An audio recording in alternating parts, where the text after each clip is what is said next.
Jóvenes de bachillerato, sean con ustedes bienvenidos a esta última clase de nuestra asignatura de ciudadanía. En ese periodo lectivo que hemos tenido, que ha sido el 2020-2021, un año lectivo sin lugar a duda sumamente diferente a lo que hemos tenido en los otros años. Un año donde hemos tenido que explotar nuestras capacidades, habilidades en el manejo del Internet, en el manejo de las redes, en el manejo de nuevas plataformas digitales de la educación, utilizando PowerPoint o algún tipo de otro documento el cual sea útil para la clase. Pero siempre hay que rescatar lo bueno, lo positivo, lo agradable en medio del malestar, en medio de la crisis, en medio del dolor. Siempre hay algo en lo cual se aprende y hay algo positivo que nos va a servir el resto de nuestra vida. Entonces este año nos ha preparado para cosas futuras y se los puedo asegurar porque hay maestrías que en su mayoría son de forma virtual. Y mi deseo, mi aspiración es que cada uno de ustedes sean futuros profesionales que lleguen a alcanzar un masterado y una vez que lo lleguen a alcanzar, pues tendrán una vez más esta experiencia viviéndola. Bien, entonces vamos ya a entrar a nuestra clase. El día de hoy, pues, vamos a continuar con tal cual como hablamos en la clase anterior sobre la construcción de la igualdad en diferentes ámbitos. En la clase anterior nosotros hablamos de la construcción de la igualdad y en esta ocasión vamos a hacer hincapié en dos ámbitos, en el ámbito político y en el ámbito religioso. Cuando hablamos en el ámbito político, estamos hablando de que la igualdad pues si antes solamente existía como un mero reconocimiento en el ámbito político, y lo vamos a plantear como, donde se mencionaba y se decía que todos los ciudadanos son iguales ante la ley, todos tienen el mismo derecho a participar en la toma de decisiones en relación a los asuntos públicos, todos tienen originariamente o por naturaleza el mismo poder, todos tienen igual derecho a expresar libremente su opinión o su parecer. En estos aspectos son condición necesaria para la existencia de una verdadera democracia y la mejor garantía para la salvaguardia de la libertad. La promoción del liderazgo y participación política de las mujeres es fundamental para fortalecer la democracia y la gobernabilidad. Sin embargo, enfrentan obstáculos a la hora de participar en la vida política. Retrocediendo un poco, todos los ciudadanos son iguales ante la ley. Perfecto, eso se cumple. Supuestamente, se cumple el hecho de que hombres y mujeres son iguales. Todos tienen el mismo derecho a participar.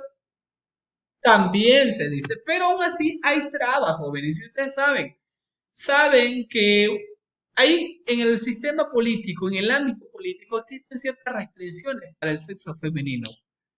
Prácticas, actitudes y estereotipos de género, pese a la cuota con alternancia y secuencialidad en los procesos electorales. Los partidos no promueven a las candidatas mujeres en las listas unipersonales o encabezados de las listas pluripersonales.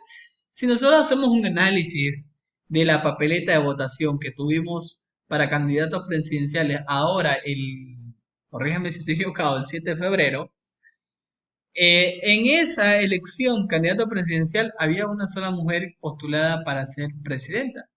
El resto de candidatos eran de sexo masculino. Entonces vemos que hay esas prácticas, esas actitudes, esos estereotipos de que la figura que debe gobernar el país debe ser un hombre. Y es allí donde los partidos políticos a veces no incentivan, no apoyan a mujeres que deseen alcanzar este puesto. También se menciona y se dice que hay un limitado conocimiento sobre igualdad de género y derechos de las mujeres.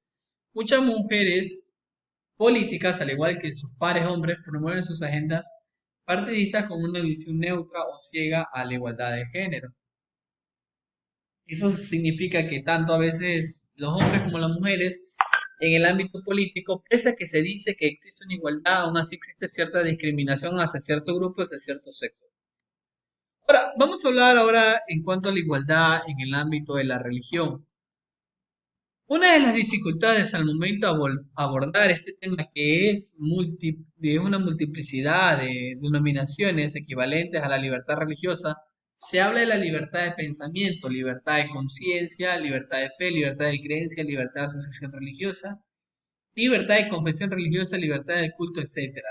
La libertad de culto o libertad religiosa es un derecho fundamental que se refiere a la opción de cada ser humano de elegir libremente su religión. Las democracias modernas generalmente garantizan la libertad religiosa, y este derecho está reconocido en varios documentos, como el artículo 18 de la Declaración Universal de los Derechos Humanos y el artículo 18 del Pacto Internacional de Derechos Civiles y Políticos. No sé si ustedes han conocido un poco de historia, pero yo les voy a decir un poquito la historia. Antiguamente era restringido, era prohibido y era castigado que alguien perteneciese a otra religión que no fuera la religión católica. Aquel que no pertenecía, pues era considerado alguien que estaba poseído por algún espíritu, por algún demonio. Es allí donde se llevó la época de la Santa Inquisición, donde se comenzó a considerar a personas como brujos o brujas y se los quemaba, se los asesinaba, porque en su mayoría estas personas se oponían a ciertas prácticas religiosas impartidas por parte de un modelo de religión. Y es que a partir de esta masacre, eh, denominada del periodo de la Santa Inquisición, surgen nuevos protestantes, surgen personas en contra de aquellas políticas de esa iglesia y comienzan a surgir una variedad de iglesias.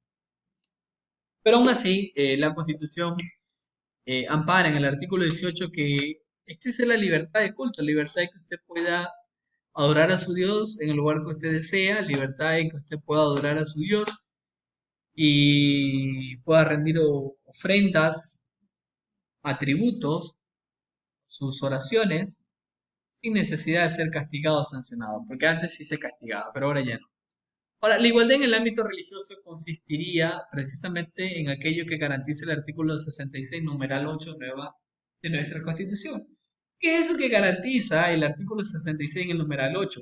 Practicar, conservar, cambiar, profesor en público o en privado, su religión o sus creencias y a difundirlas individual o colectivamente con las restricciones que impone el respeto a los derechos.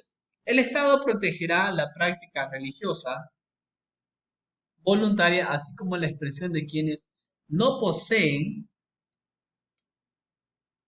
religión alguna y favorecerá un ambiente de pluralidad y tolerancia, pues el Estado ecuatoriano protege todo aquel que profesa, que sigue una religión de forma voluntaria, así como el que no la sigue. No está en la obligación el Estado de imponer algún modelo religioso y al mismo tiempo sancionarlo. No, no está eso.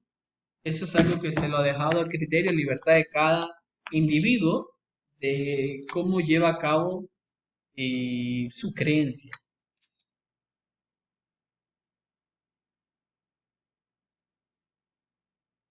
Muy bien.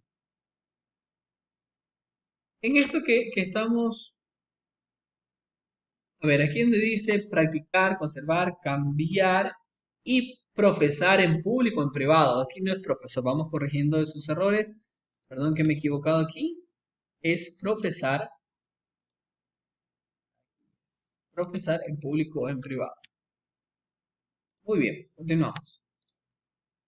Dentro de este tema, cabe analizar como un estudio de caso la actuación del Ministerio de Justicia, Derechos Humanos y Cultos para garantizar la libertad de culto, superando las limitaciones de exclusión, desigualdad de una multiplicidad de religiones existentes en el país. Para ello, realiza en la actualidad esfuerzos para integrar las religiones tradicionales desde una construcción intercultural. Por ello, el Estado ecuatoriano, reconociendo que la discriminación de religión, creencia y conciencia ha vulnerado los derechos de muchos ecuatorianos a lo largo de la historia, se ha adherido a la Declaración sobre la Eliminación de toda la forma de intolerancia y discriminación fundada en la religión o en las convenciones que señala. Es decir, el Estado ecuatoriano se fundamenta en el hecho de la no discriminación y la no intolerancia a todo tipo de credo o práctica religiosa. Es decir, el Estado ecuatoriano es un Estado libre en el cual usted puede ejercer, en el cual usted puede eh, ser fiel o seguidor de alguna religión de acuerdo a sus gustos e intereses. Considerando que el desprecio y la violación de los derechos humanos y las libertades fundamentales, en particular el derecho a la libertad de pensamiento, la conciencia de religión o de cualquiera convicciones, han causado directa e indirectamente guerras y grandes sufrimientos a la humanidad, especialmente en los casos que sirven de medio de injerencia extranjera en los asuntos internos de otros estados, equivalen a instigar el odio entre pueblos y las naciones. Muy bien, como hemos hablado, pues la constitución de nuestro país ampara el hecho de la libertad en la adoración, en el culto, la libertad de opinión, la libertad para poder adorar en el lugar que deseen, siempre y cuando no respeten las normas municipales y las normas constitucionales. Gracias, joven, por su atención en la clase el día de hoy. Ha sido una clase muy corta, muy breve y se preparan para el aporte. Nos vemos en nos vemos aquí el próximo año. Ha sido un gusto haber participado con ustedes como su profesor de la asignatura de ciudadanía. Espero que hayan aprendido. Yo he aprendido bastante de las clases que me tocó compartir ustedes. Que tengan un excelente día, que les vaya bien. Saludos, hasta la próxima.